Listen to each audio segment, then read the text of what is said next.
I'm Amber Reynolds, 28, and in my family, I've always been the reliable one. That label followed me from childhood straight into adulthood.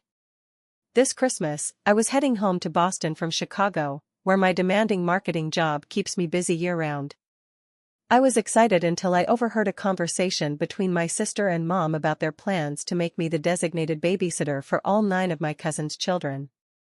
After years of being taken for granted, watching kids while everyone else enjoyed holiday festivities, something inside me finally snapped.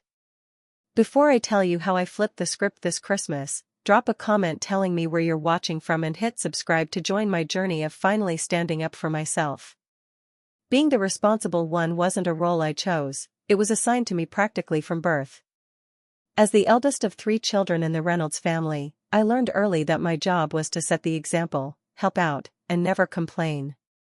My sister Stephanie, now 34, always had the freedom to pursue her social life without the burden of family obligations.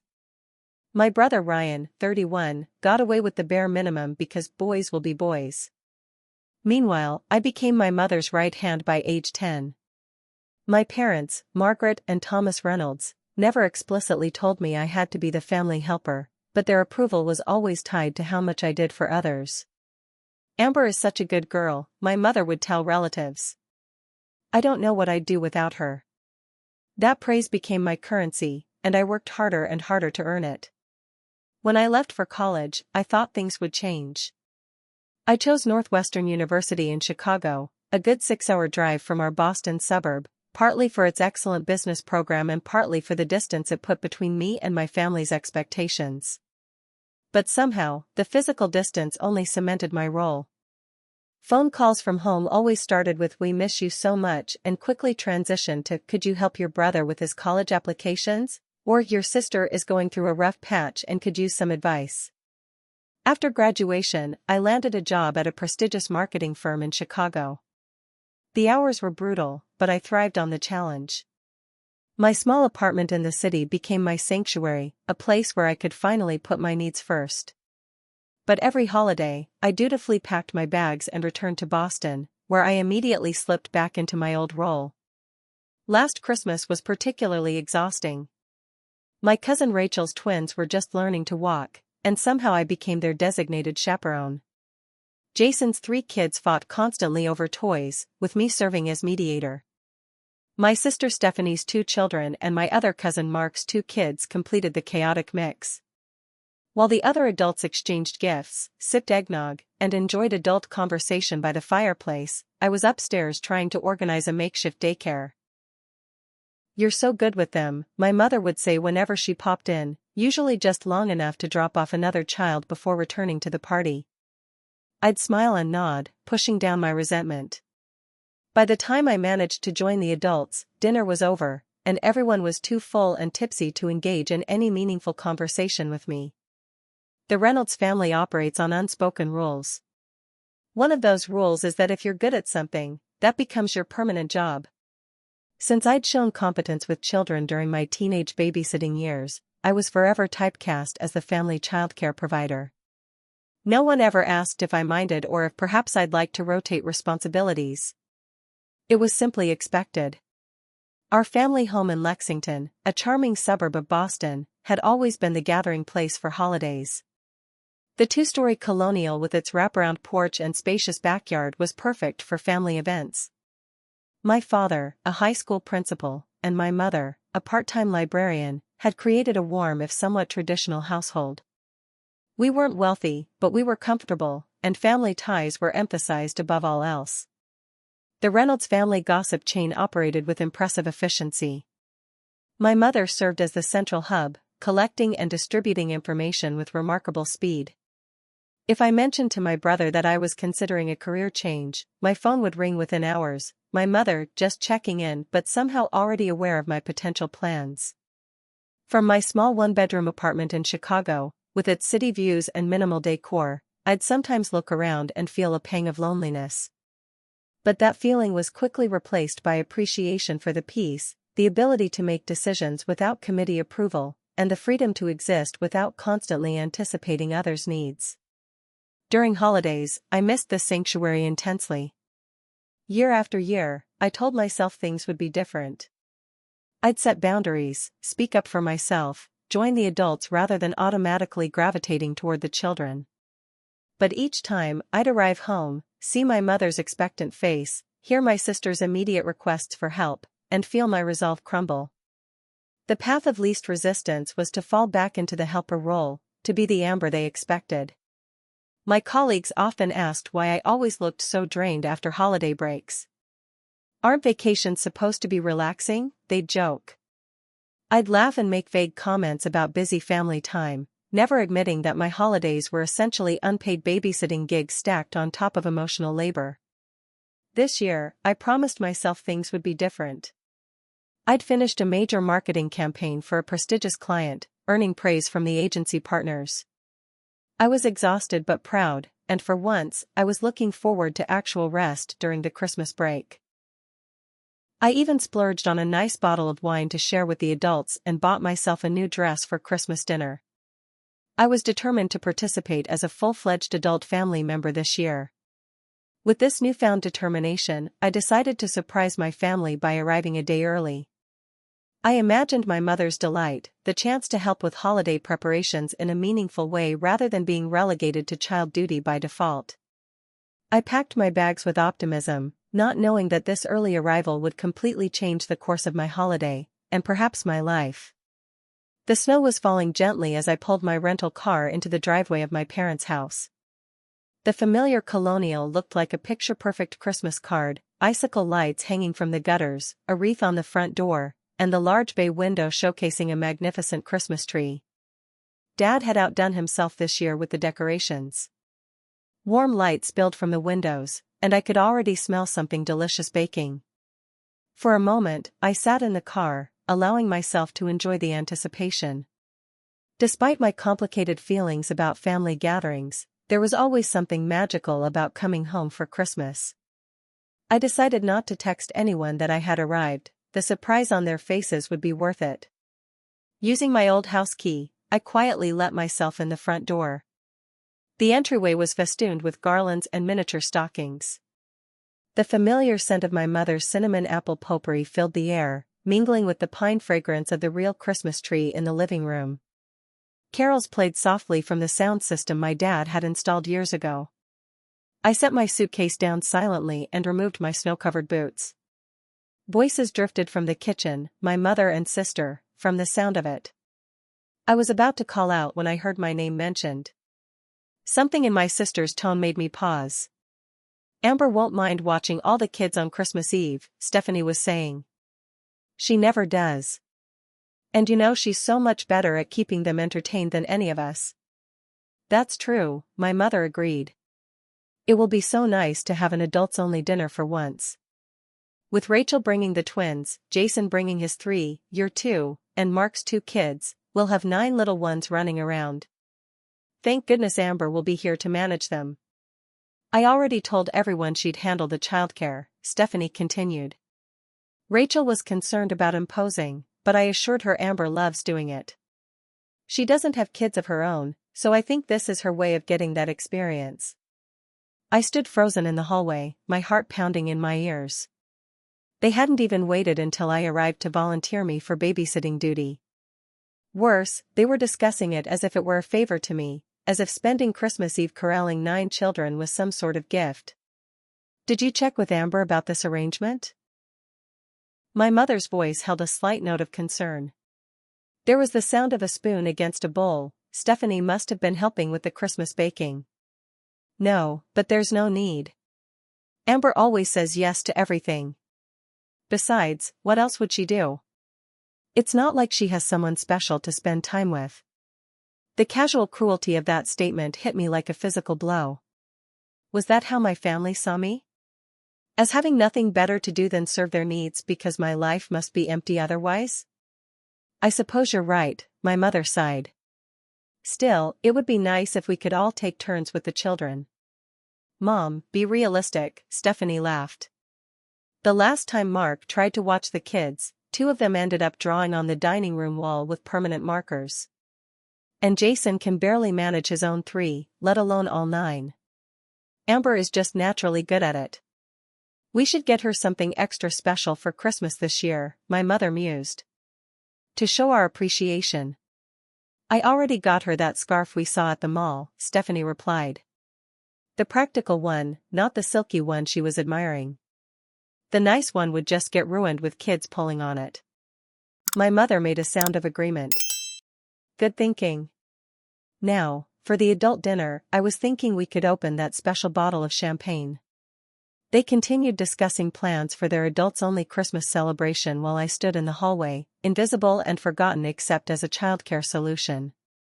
The beautiful Christmas decorations around me suddenly seemed like props in a play where I had been cast in a supporting role without my knowledge or consent.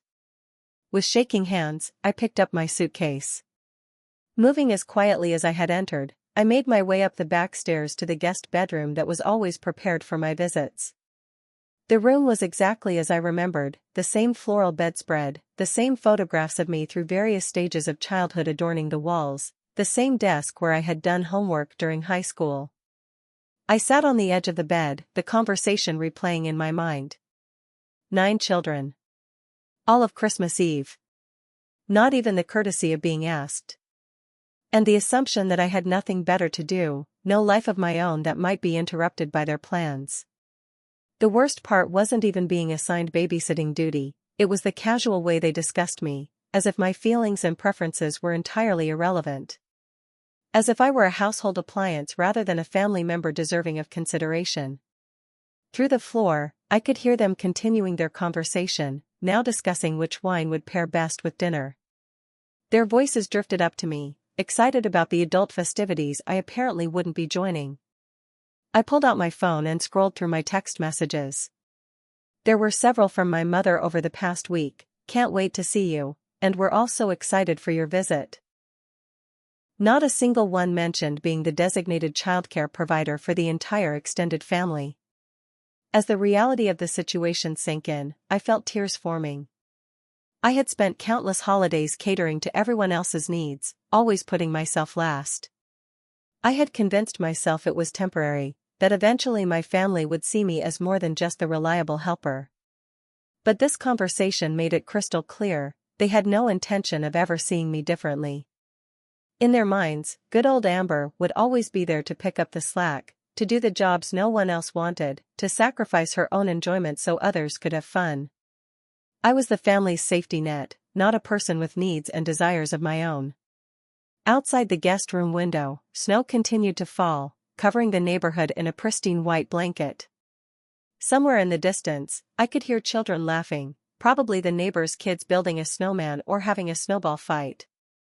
Activities I would likely be supervising rather than participating in come Christmas Eve. For the first time in my life, I allowed myself to fully feel the anger and hurt that had been building for years. I was done being taken for granted. Done being the reliable one. Done putting everyone else's needs before my own. Something had to change, and it was clear that change would have to start with me.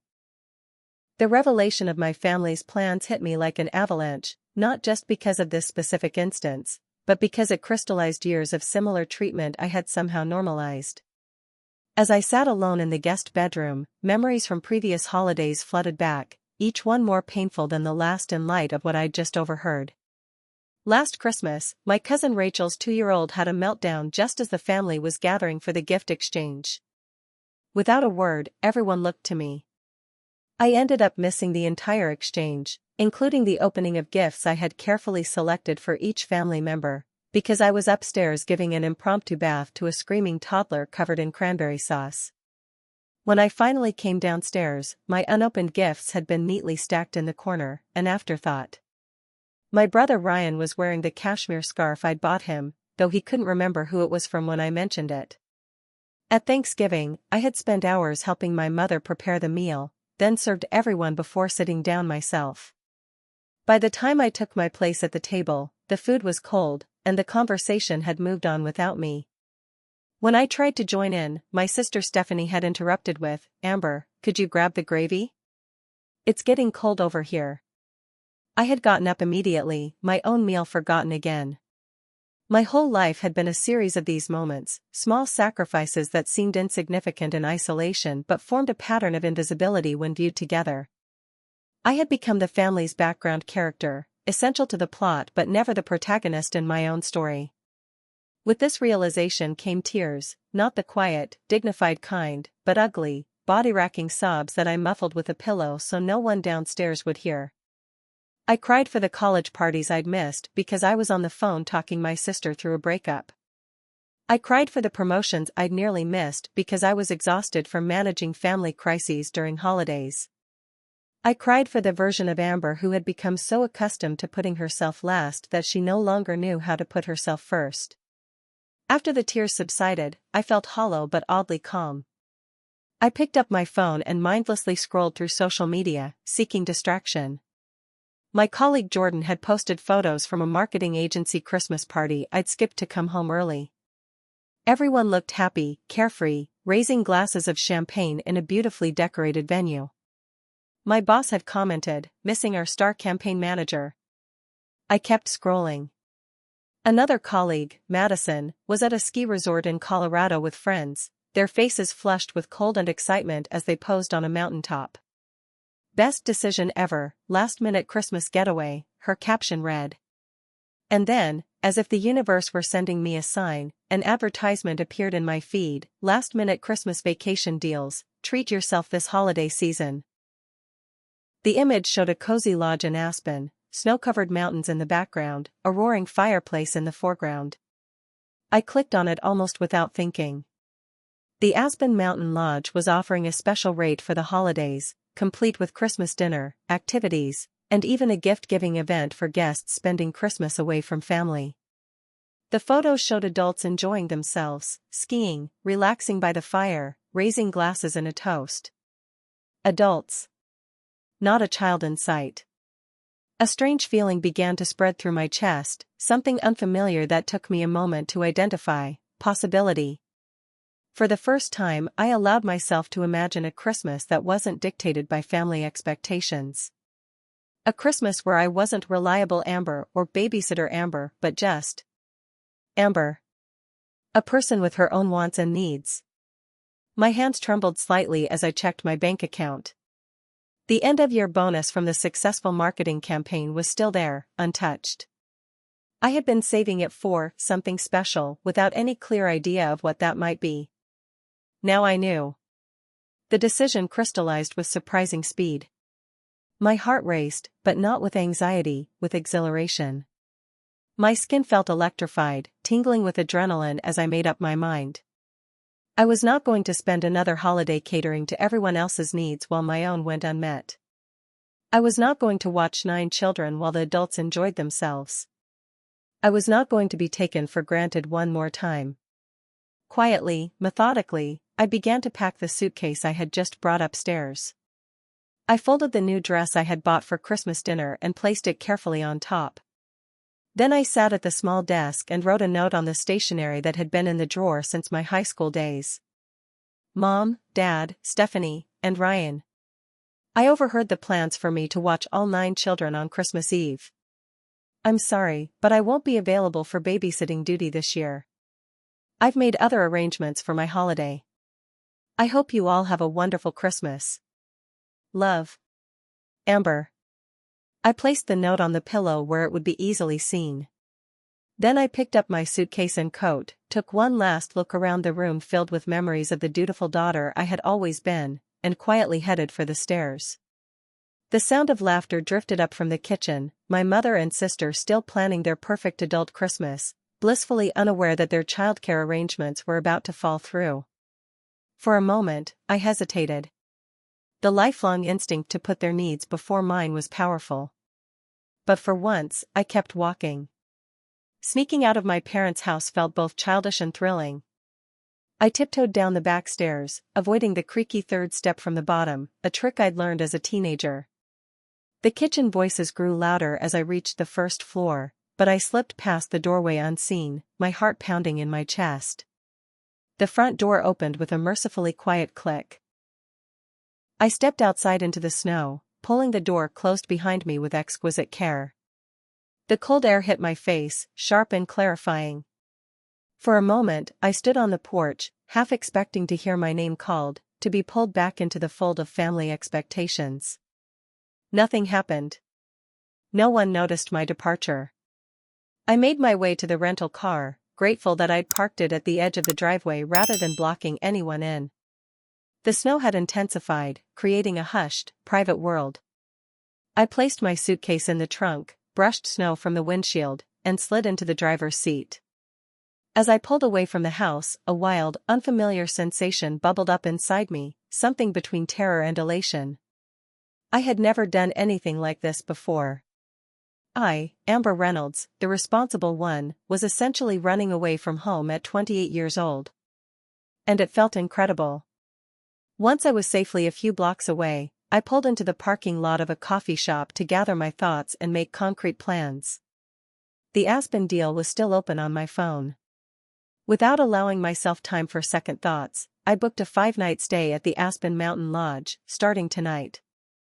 The confirmation email arrived seconds later, making this impulsive decision suddenly, thrillingly real.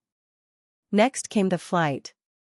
I found a last-minute ticket from Boston to Aspen with only one connection in Denver. It left in 3 hours, enough time to make it to the airport if I hurried. I hesitated at the price, nearly triple what I would normally pay, then remembered my sister's casual words, "It's not like she has someone special to spend time with." I clicked purchase. The coffee shop was decorated for Christmas, with twinkling lights and the scent of peppermint in the air. Christmas music played softly in the background, "I'll be home for Christmas," ironically. I ordered a gingerbread latte while I searched for airport transportation options in Aspen. The barista handed me my drink with a cheerful "Happy Holidays," and for the first time in weeks, I genuinely smiled back. My phone buzzed. A text from my mother, "Are you upstairs? I thought I heard someone come in earlier." Another buzz. "Stephanie, hey sis, can't wait to see you tomorrow. The kids are so excited to spend time with their favorite aunt." The messages filled me with momentary guilt, but I reminded myself of the conversation I'd overheard. They hadn't even considered asking me about babysitting 9 children. They had simply assumed I would do it, because I always did. Well, not this time. I switched my phone to Do Not Disturb mode, allowing only work emergencies to come through. Then I finished my latte, got back in my car, and headed for the airport. The drive was tense, a combination of holiday traffic, increasingly heavy snow, and the emotional weight of my decision. But with each mile that passed, I felt a little lighter, a little more certain. By the time I returned the rental car and made my way to the terminal, I was actually humming along with the Christmas music playing over the airport speakers. Logan Airport was a chaos of holiday travelers, families with overtired children, college students heading home, couples embarking on vacations. In the past, I would have felt a pang watching the families together, wondering when it would be my turn to create those memories. Now, I looked at the harried parents trying to manage children and luggage with a new perspective, appreciation that for once, that wasn't my responsibility. I checked my suitcase, made it through security, and found my gate with an hour to spare. The departure board showed my flight was still on time despite the snow. A Christmas miracle, perhaps. As I settled into a seat at the gate, I allowed myself to imagine the days ahead. Skiing, perhaps, though I hadn't done it in years. Meals where no one asked me to cut someone else's food or take anyone to the bathroom. Conversations with adults that weren't interrupted by childcare demands. The boarding process began, and soon I was settling into my window seat, watching ground crews de-ice the plane's wings. The woman next to me, around my age, was reading a thriller. No children in sight. "Heading home for Christmas?" she asked conversationally as we taxied toward the runway. I smiled. "Actually, I'm doing something different this year. I'm heading to Aspen. By myself." "Good for you," she said with genuine approval. "I'm doing the opposite, going to my sister's place for the full family chaos. 5 nieces and nephews under one roof." "Sounds intense," I offered. She laughed. "It is, but I only do it once a year." I'm the fun aunt who breezes in with presents, gets them all hyped up on sugar, then leaves before the crash. My sister hates it, but that's what she gets for making me share a room growing up. I laughed too, surprised by how normal this felt, having a casual conversation with a stranger about family dynamics without feeling the need to protect or justify mine. The flight took off, Boston disappearing beneath us in a swirl of snow clouds. I felt a moment of panic. What was I doing? Was I ruining Christmas for everyone? Would my family ever forgive me? But as we broke through the cloud cover into clear blue sky, I took a deep breath. My family would manage. They were adults. They would figure out their childcare situation. And maybe, just maybe, they would finally see me as a person with needs and boundaries rather than a convenient solution to their problems. I closed my eyes as the plane carried me westward, away from the familiar and towards something entirely new. For the first time in my adult life, I had chosen myself, and despite the lingering anxiety, it felt right. The Denver layover passed in a blur of airport food and last-minute shopping for a few winter essentials I hadn't packed. And then I was on the smaller plane to Aspen, watching as the Rockies came into view, majestic, snow-covered peaks glowing in the late afternoon sun. When we landed in Aspen, I felt as though I'd entered another world. The small airport was decorated with tasteful holiday greenery and twinkling lights. Outside, mountains rose in every direction, and the air was crisp and clean. A shuttle from the lodge was waiting for arriving guests.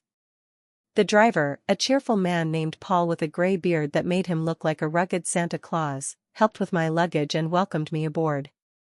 There were only 3 other passengers, a couple in their 60s and a man about my age who was deeply focused on something on his phone. As we drove through the picturesque town toward the lodge, Paul pointed out landmarks and restaurants, making recommendations for the best hot chocolate and après-ski spots. Aspen was a Christmas card come to life, with festive decorations adorning every storefront and snow gently falling on conifers. The Aspen Mountain Lodge exceeded the photos online. A grand log structure with soaring windows framing mountain views, it was decorated for Christmas with elegant restraint, garlands of evergreen, red berries, and pine cones, a massive tree in the lobby adorned with gold and silver ornaments, a stone fireplace large enough to walk into, with a crackling fire that cast a warm glow over everything. At the reception desk, I was greeted by name. Ms. Reynolds. We're so glad you could join us for Christmas. I see you've booked our holiday package. The receptionist, whose name tag read Emma, had the polished friendliness of someone who genuinely enjoyed her job. We have a welcome reception with mulled wine starting in an hour, and our Christmas Eve dinner tomorrow is truly special. I was given a key card to a room on the 3rd floor with a mountain view. Emma explained the lodge's amenities, spa, restaurant, activities desk for booking excursions, and handed me a printed schedule of holiday events. Is this your first time spending Christmas away from family? She asked perceptively as she finished checking me in. I hesitated, then nodded. Is it that obvious? She smiled warmly. We get a lot of first-timers. Some are escaping family drama, some are creating new traditions, some just need a break. Whatever your reason, I think you'll find this is a wonderful place to spend the holidays. Thank you, I said, feeling unexpectedly emotional. I think I needed to hear that. My room was a haven of rustic luxury, a king-sized bed with a plush duvet, a seating area by the window overlooking snow-covered peaks, a bathroom with a deep soaking tub. Someone had placed a small poinsettia on the desk with a card reading, "Happy Holidays" from the staff at Aspen Mountain Lodge.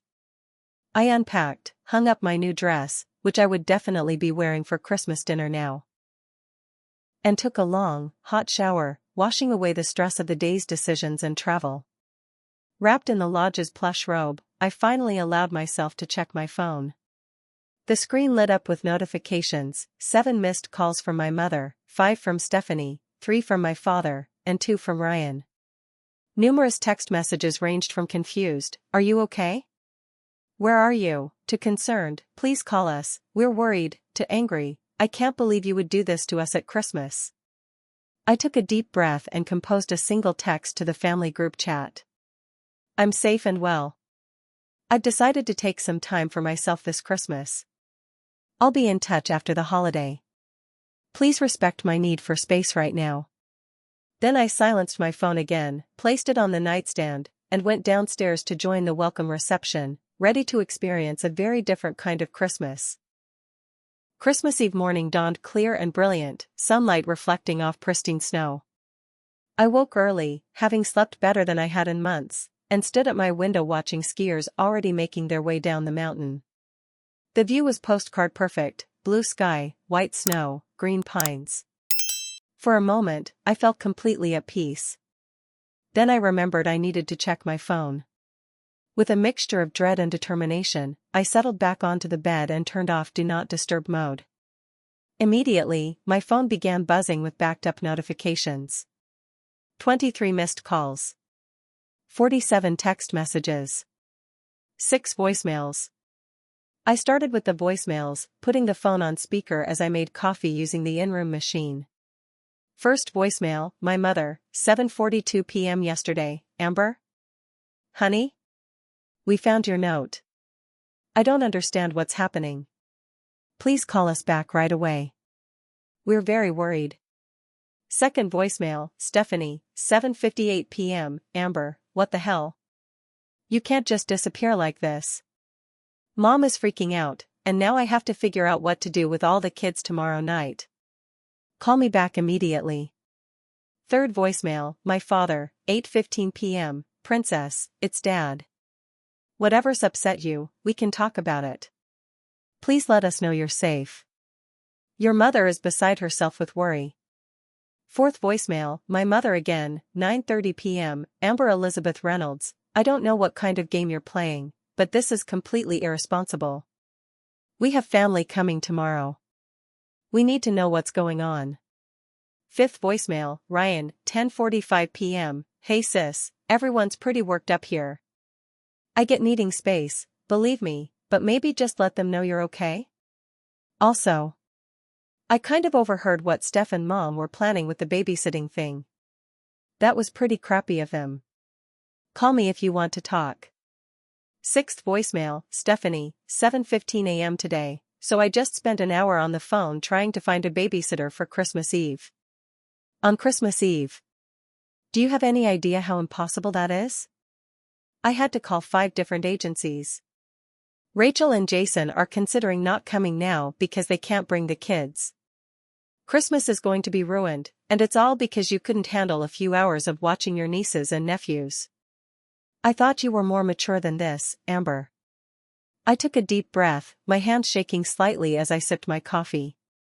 The messages ranged from concern to guilt-tripping to outright angry, exactly as I'd expected. Only Ryan seemed to understand, at least partially, why I'd left. The text messages followed similar patterns. My mother's evolved from worried to hurt to indignant. Stephanie's were almost exclusively focused on the inconvenience I'd caused and the childcare crisis I'd created. My father's were brief, pleading messages asking me to call home. But there were also texts from people I hadn't expected.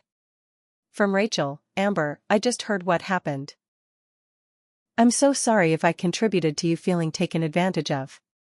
I never meant to assume you'd watch the kids. Please know you're loved and missed. Christmas won't be the same without you. From Jason: hey cuz, no pressure to respond, but I wanted to say I get it. Family can be a lot. Take the time you need.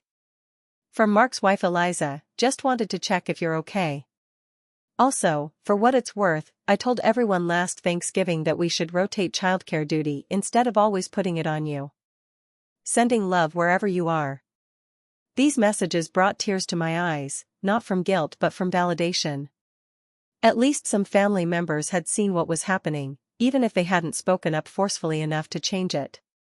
The most surprising text came from my cousin's wife Jennifer, whom I'd always thought of as quiet and accommodating. Amber, I don't know if this helps, but your standing up for yourself gave me the courage to tell my mother-in-law we won't be coming to her 3-hour Christmas brunch before driving to your parents' house. Thank you for showing it's okay to set boundaries. Merry Christmas wherever you are. Mixed among these were increasingly frantic messages from my mother about the practical aspects of my absence: who would help serve dinner, who would organize the children's gift exchange, who would take the family photos. I was simultaneously touched by the supportive messages and frustrated by my immediate family's inability to see beyond how my absence affected their plans. It reinforced that I'd made the right decision. After reading everything, I composed a group text to my immediate family. I'm at a resort in Aspen. I'm fine, safe, and taking some much-needed time for myself. I overheard Mom and Stephanie planning to make me babysit all 9 children on Christmas Eve without even asking me. After years of being taken for granted during the holidays, always put in charge of childcare while everyone else enjoys themselves, I decided I needed a break. I'm not doing this to hurt anyone or ruin Christmas. I'm doing it because I need to start prioritizing my own needs sometimes. I'll call after Christmas, but for now, I'm turning off my phone and enjoying my holiday. I love you all. I hesitated before sending it, wondering if I was being too harsh. But then I remembered how casually Stephanie had dismissed my life. It's not like she has someone special to spend time with. I hit send. Within seconds, my phone began buzzing with responses, but I didn't read them. Instead, I turned the phone off completely, placed it in the room safe, and headed downstairs for breakfast. The lodge's restaurant was warm and inviting, with a buffet of pastries, fruits, and hot breakfast items. I filled a plate and found a table by the window, watching as more skiers headed up the mountain lift. Mind if I join you? A voice asked. I looked up to see the man from the shuttle yesterday, tall, with dark hair and friendly brown eyes. Please, I said, gesturing to the empty chair across from me. I'm Michael, he introduced himself. Chicago, marketing executive, first Christmas away from the family chaos. I smiled, surprised by his directness. Amber. Also Chicago, also marketing, also first Christmas away from family. I knew it, he said, returning the smile as he sat down. I spotted a fellow escapee yesterday on the shuttle. There's a look we all have, part guilt, part relief, part, what the hell am I doing? I laughed, the tension of the morning's messages easing. That's exactly how I feel. How did you know? He shrugged. I did this last year too. Best decision I ever made. My family treats Christmas like a military operation, with my mother as the general and the rest of us as troops to be deployed where needed. Last year I was assigned bathroom cleaning duty for the entire extended family visit. Ouch, I sympathized.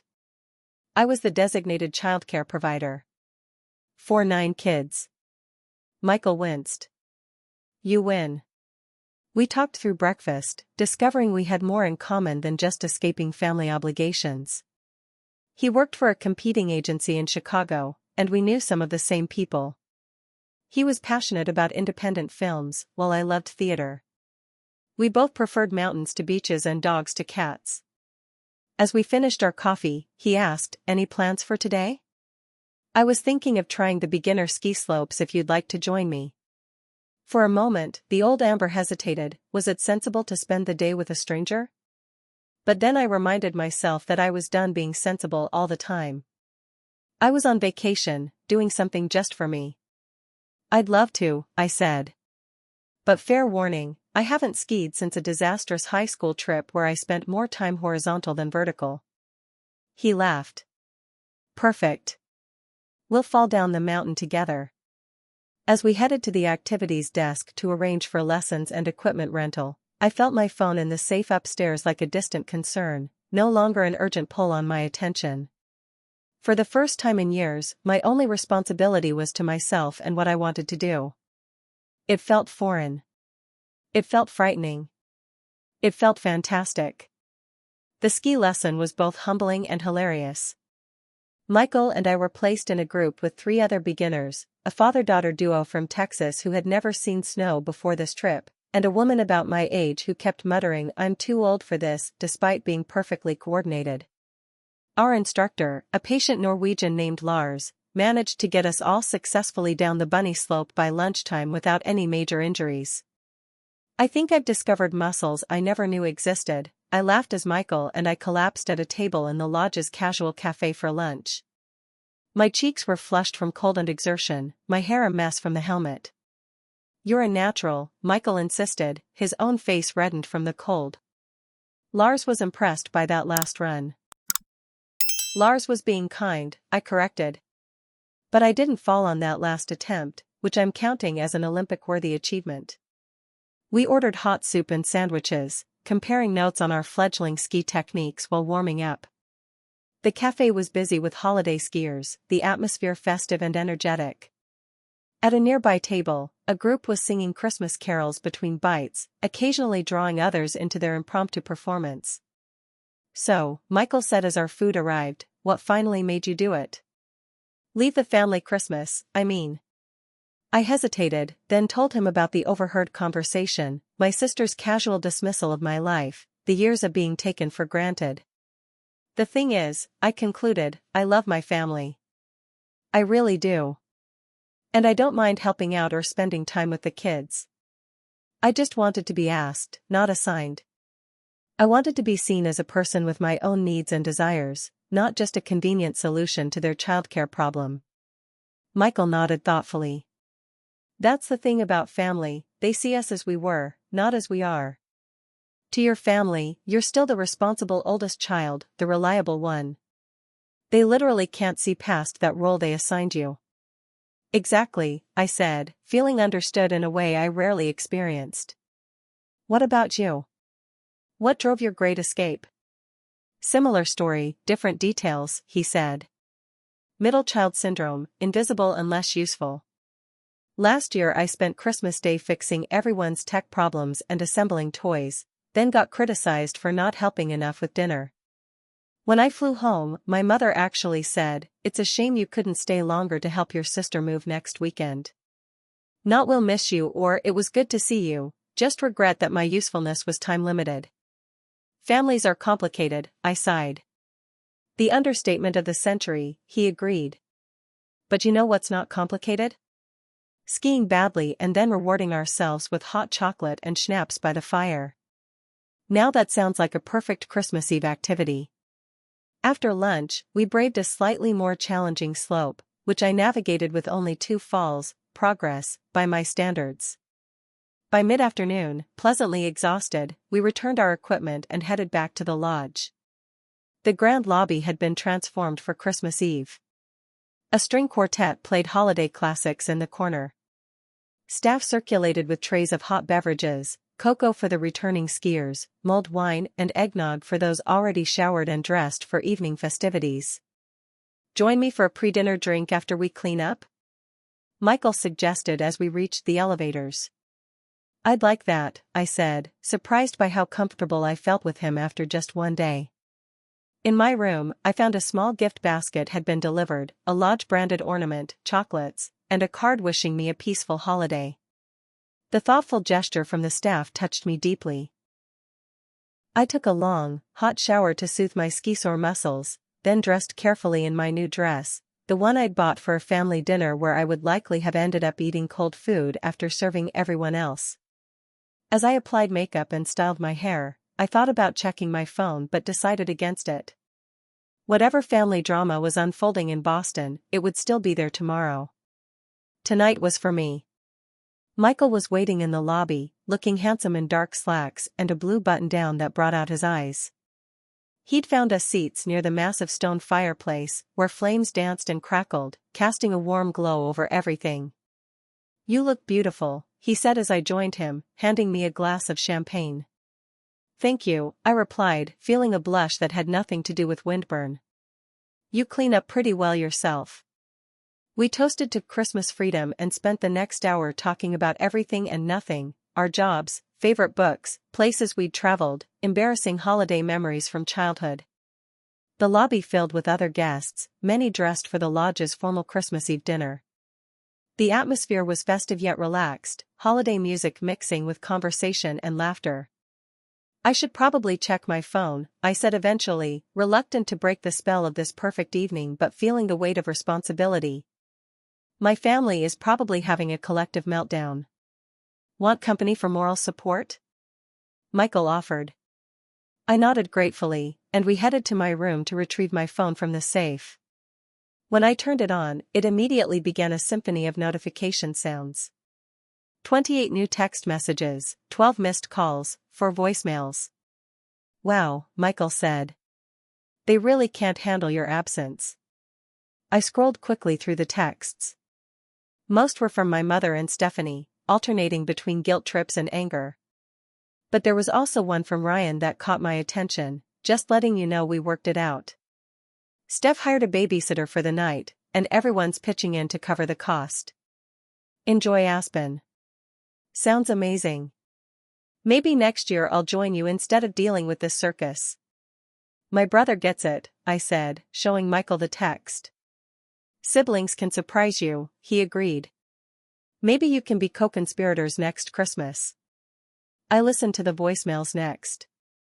The first 2 were predictable, my mother tearfully wondering how I could do this to the family and Stephanie complaining about the cost of last-minute childcare. The third was different. It was my father, his voice uncharacteristically serious. Amber, it's Dad. I've been thinking about what you said in your text. About being taken for granted. I want you to know I'm sorry if I've contributed to that. Your mother and I raised you to be responsible, but somewhere along the way, we started taking advantage of that responsibility instead of appreciating it. That's on us, not you. Enjoy your time in Aspen. We'll talk when you get back. Merry Christmas, Princess. Tears pricked at my eyes. My dad apologized, I said, somewhat in disbelief. That's huge, Michael said softly. Maybe something good will come out of this after all. The final voicemail was from my mother, her tone much changed from the earlier messages. Amber, honey, it's Mom. I owe you an apology. I've been so focused on creating the perfect family Christmas that I didn't see how unfair we were being to you. Stephanie and I should never have made plans involving you without asking first. I'm sorry. Your father helped me see that. We miss you, but I understand why you needed to get away. Please call when you feel ready. We love you. I sat on the edge of the bed, phone in hand, feeling a complex mix of emotions, vindication, relief, lingering hurt, and the first tentative seeds of hope that things might actually change. Are you okay? Michael asked, sitting beside me. I nodded. I think I am. Better than okay, actually. For the first time, they're seeing me, really seeing me. Will you call them? I considered this, then shook my head. Tomorrow. Tonight is still for me. I sent a quick text to the family group, got your messages. Thank you for understanding. I'll call tomorrow. Merry Christmas to all of you. Then I put the phone away again and turned to Michael. Ready for Christmas Eve dinner? Absolutely, he said, offering his arm with playful formality. I believe we have a reservation. The lodge's restaurant had been transformed for Christmas Eve. Tables were adorned with elegant centerpieces of pine boughs, berries, and candles. A massive Christmas tree glittered in the corner. Through the windows, snow had begun to fall again, adding to the magical atmosphere. We were seated at a table for 2 near the windows, where we could watch the snow while enjoying our meal. The prix menu offered traditional holiday dishes with gourmet twists, chestnut soup, goose with cherry glaze, elaborate desserts. Wine pairings accompanied each course. Around us, other guests chatted and celebrated, some in large groups, others in couples or solo like us. The staff had done an amazing job of creating an atmosphere that felt both festive and intimate, special without being overwhelming. To new traditions, Michael proposed as we clinked glasses. To new traditions, I agreed, feeling more content than I had in years. After dinner, we joined other guests in the lobby for carols around the piano. I found myself singing along, enjoying the familiar songs without the usual undercurrent of stress about whether the children were behaving or if everyone had what they needed. Later, bundled in coats borrowed from the lodge, we stepped outside to watch the snow fall, the resort's grounds transformed into a winter wonderland of lights and pristine white. In the distance, we could hear the faint sound of sleigh bells. The lodge offered nighttime sleigh rides around the property. Merry Christmas, Amber, Michael said as midnight approached. "Merry Christmas, Michael," I replied. Under a sky full of stars and gently falling snow, far from the family expectations that had defined my holidays for so long, I had found a new kind of Christmas joy, one built on choice rather than obligation, on being seen rather than being used. And it was beautiful. Christmas morning at the Aspen Mountain Lodge began with a gentle knock at my door. When I opened it, still in my pajamas and robe, I found a lodge staff member with a small gift-wrapped package. "Happy Christmas, Ms. Reynolds," she said cheerfully. "This is from all of us at the lodge. We hope you're enjoying your stay." Inside the package was a beautiful ornament, a miniature skier with Aspen Christmas and the year engraved on the base. The thoughtful gesture brought tears to my eyes. I had expected to feel lonely on Christmas morning, away from family for the first time in my life. Instead, I felt cared for in a different but equally meaningful way. After a quick shower, I dressed in warm layers and headed downstairs. The lodge was quiet but festive, with soft Christmas music playing and the scent of fresh pine in the air. In the dining room, a lavish breakfast buffet had been set up. Several other guests were already there, some in groups, others alone. The atmosphere was peaceful, a stark contrast to the chaotic Christmas mornings I was accustomed to. I had just filled my plate when Michael appeared, looking refreshed and happy. "Merry Christmas," he greeted me with a warm smile. "Merry Christmas," I replied, genuinely meaning it. "Sleep well?" "Like a log." Something about mountain air, or maybe it was all that champagne at dinner. We found a table by the window, where we could watch early morning skiers already taking advantage of the fresh powder that had fallen overnight. The mountains were spectacular in the morning light, peaks glistening with snow under a clear blue sky. "Any plans for the day?" Michael asked as we enjoyed our breakfast. "I thought I might try snowshoeing," I said. "The activities desk mentioned a guided tour this morning. And I should probably call my family at some point." "What about you?" "I signed up for that same snowshoe tour," he admitted with a grin. "Great minds think alike. As for family calls, I'm putting that off until after dinner. Christmas morning is for joy, not guilt trips." After breakfast, we joined 6 other guests for the snowshoe excursion. Our guide, a local woman named Sarah who had grown up in Aspen, led us along trails through snow-covered forests, pointing out wildlife tracks and sharing stories about the area's history. "This is my favorite time of year," she told us as we paused in a clearing to catch our breath. "Everything is quiet, peaceful. The snow muffles sound, and you can actually hear the silence. That's rare in our noisy world." She was right. Standing there in the pristine snow, surrounded by towering pines, I felt a profound sense of peace. The constant background noise of family expectations and obligations that had accompanied every previous Christmas was absent. In its place was a stillness that allowed me to hear my own thoughts clearly for the first time in years. We returned to the lodge rosy-cheeked and invigorated, just in time for the staff to announce that a Christmas gift exchange for guests would be taking place in the main lounge. The lodge had prepared generic gifts, and guests were welcome to participate if they wished. "Should we join in?" Michael asked. "Why not?" I replied. "It's all part of the new Christmas experience." The gift exchange turned out to be delightful. Each participant received a number, then chose a wrapped package when their turn came. The gifts were thoughtful without being expensive: locally made candles, gourmet chocolates, hand-knitted scarves. I received a beautiful leather-bound journal, while Michael ended up with artisanal hot cocoa mix and a lodge mug. Afterward, as other guests dispersed to various activities, I knew it was time to make the call I'd been both dreading and looking forward to. Finding a quiet corner in the library, I took out my phone and dialed home. My mother answered on the first ring. "Amber?" "Merry Christmas, honey." "Merry Christmas, Mom," I replied, surprised by the wave of emotion I felt at hearing her voice.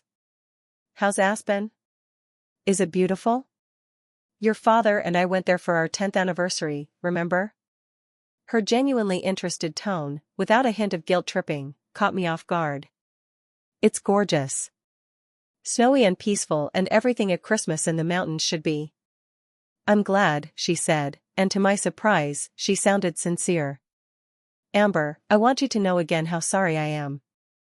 Stephanie and I were completely wrong to make plans that involved you without asking.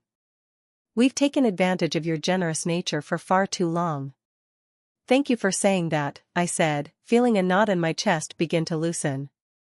It means a lot to hear you acknowledge it. Your father and I have been talking a lot since you left. About how we've always leaned on you, expected you to be the responsible one. It wasn't fair to put that burden on you, especially during holidays when you should be enjoying yourself too. We talked for nearly an hour. She told me about their Christmas morning, how Ryan had taken charge of organizing the children's gift opening, how my father had documented everything with photos and videos to share with me later, how even Stephanie had made an effort to be more hands-on with the children. We're managing, she assured me. It's a bit more chaotic without you, but that's made us realize how much we've depended on you to keep things running smoothly. That wasn't right, and it's going to change. When we ended the call, I felt lighter, as if a burden I'd carried for years had begun to lift. There would be more conversations needed, more boundaries to establish, but this was a start. My phone rang again almost immediately, Ryan this time. Hey sis, Merry Christmas. Merry Christmas to you too, I smiled. How's the chaos? Manageable, he laughed. Though I have newfound respect for what you've dealt with all these years. 3 of Jason's kids are having a meltdown because they got the wrong color of the same toy, and I've been drafted as mediator. Welcome to my world, I teased. A world I'm glad to be experiencing, he said, his tone turning serious. I never realized how much we all dumped on you until you weren't here to handle it. I'm sorry for not seeing it sooner. Thank you, I said simply. So, he continued, his voice brightening, tell me about Aspen. And is there any truth to Mom's theory that you've met someone there? She claims she can hear it in your voice. I laughed, glancing across the room where Michael was browsing the bookshelves. Maybe. It's new, but nice. After talking with Ryan, I received texts from several other family members, cousins Rachel and Jason, Aunt Eliza, even Stephanie, whose message was brief but unprecedented. I'm sorry. I've been selfish. Enjoy your well-deserved break. We should talk when you get back. By the time I finished my calls and texts, it was mid-afternoon. Michael and I joined other guests for the lodge's Christmas dinner, a magnificent spread of traditional holiday foods served in the main dining room, which had been decorated with even more elaborate festivity than the night before. As we enjoyed the meal, I shared with Michael how my conversations with family had gone. It sounds promising, he said. Like they're finally seeing you as a person with needs and boundaries rather than just a role to fill. I think so, I agreed. It's a start, at least. What about your family? Have you heard from them? A few texts, he shrugged. My mother wants to know when I'm coming to my senses and rejoining family traditions. My sister thinks it's hilarious that I've gone rogue. My dad just sent a message saying smart move, son, which might be the most supportive thing he's ever said to me. I laughed. Families are complicated. That they are, he agreed, raising his glass in a toast.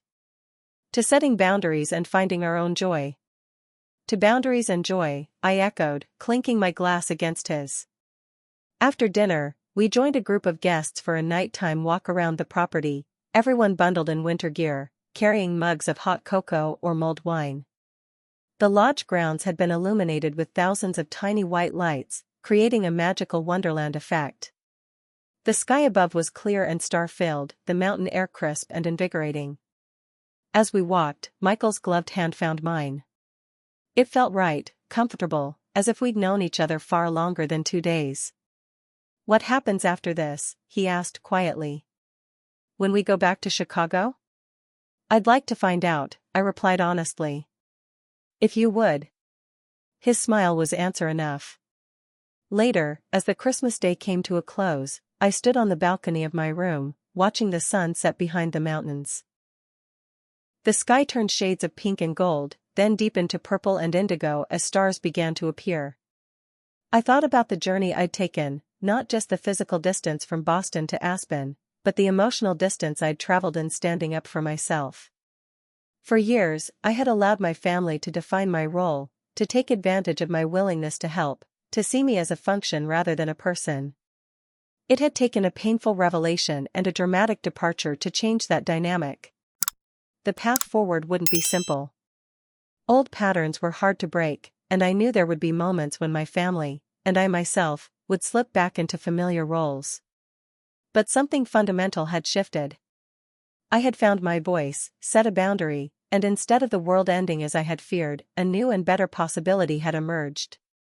My impulsive Christmas escape hadn't been about running away, I realized now.